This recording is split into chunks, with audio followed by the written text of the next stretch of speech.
Joining us right now, a head coach for the Snider Panthers, Mr. Kurt Tippmann. In a year from now, we'll be excited to step foot into the new football stadium that's going on. How's that going so far? Man, it's every day is something new going on there.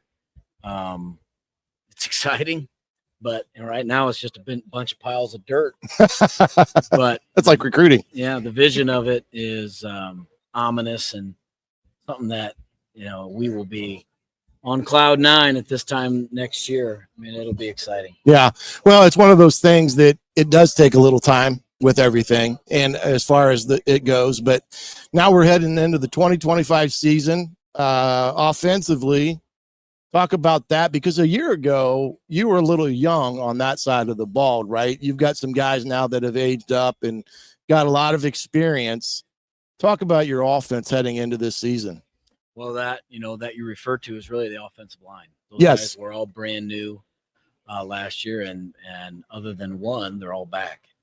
So that experience, playing that many games together, that cohesiveness, and just the knowledge of how to adjust and that many game experience, is a big plus. And we think that'll be the strength of our offense. And anytime that's the case in your offense, things can go well. You can run the ball with a strong offensive line, and the first part of throwing the ball with a strong offensive line is there. So it's a good start, but then all the other positions will be new other than tailback, which Jordan Davis comes back, and Braylon Burton, both who shared the load last year, will both be toting the rock again this year. And, so their experience will be a big positive.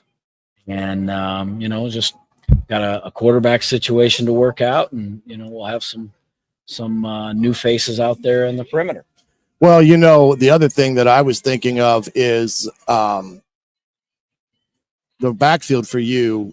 Even those two young guys coming back, both are dynamic. Burton, especially, only being a freshman a year ago, he's got to excite you as it pertains to where he's at today compared to 365 days ago. Well, here's the big deal. He's had a full year in the weight room. Yeah. The high school weight room that, he did a very good job of putting in the work, and you can see that in his strength numbers and the benefits. So that's what we're most excited about. He's had a good off season of work. He's grown. He's a little bit bigger, but he and Jordan both had good off seasons, and looking forward to those guys, along with another guy that's in the junior class, Amari Buchanan, who has really, really excelled in the weight room and the work in the off season, and put him in a good position to be a heavy contributor as well. Kurt Tippmann from the Snider Panthers joining us here on the Upon Further Review Media Day show.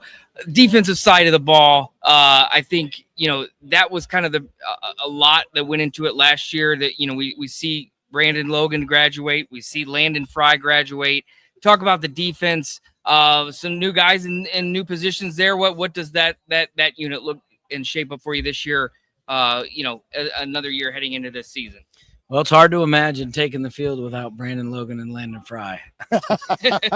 Those guys have been mainstays for 3 and 4 years. So, but, new guys have to come in and take their place. Similar to the offensive side of the ball, the defensive side will return the most experience on the defensive front.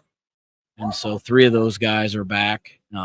Really all 4 that'll play have a bunch of experience playing last year. So again, then that's a good start when your defensive front has the most experience. A lot of things feed off of that, but then lots of new faces at the linebacker and certainly in the secondary, where we graduate all 4 of those guys. But at linebacker, Jakari Cole,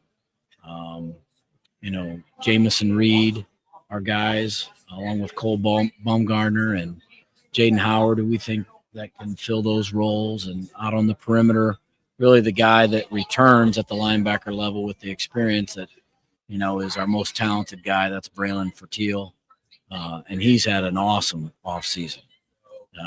Grown, had a great he's a 2-sport athlete, great basketball season, but really, can do a lot of different things with him because of his size, strength, and speed.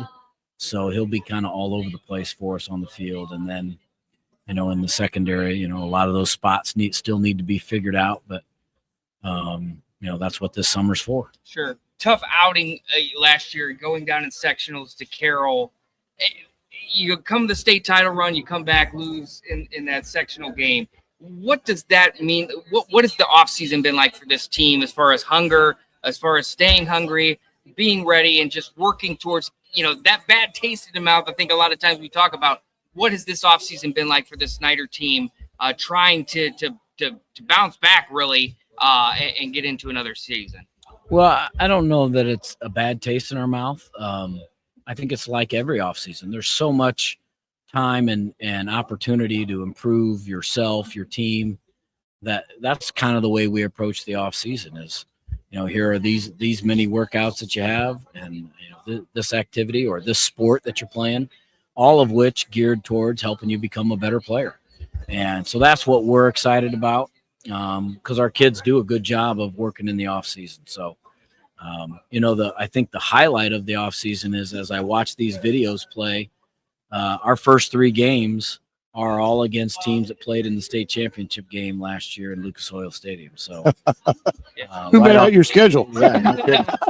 So right off the bat, with Warsaw, East Noble, and then Bishop Lure. So all 3 of those guys played on Thanksgiving weekend in Indianapolis. So, that's been kind of our focus. We got to be ready to play right away because we're going to face some quality opponents.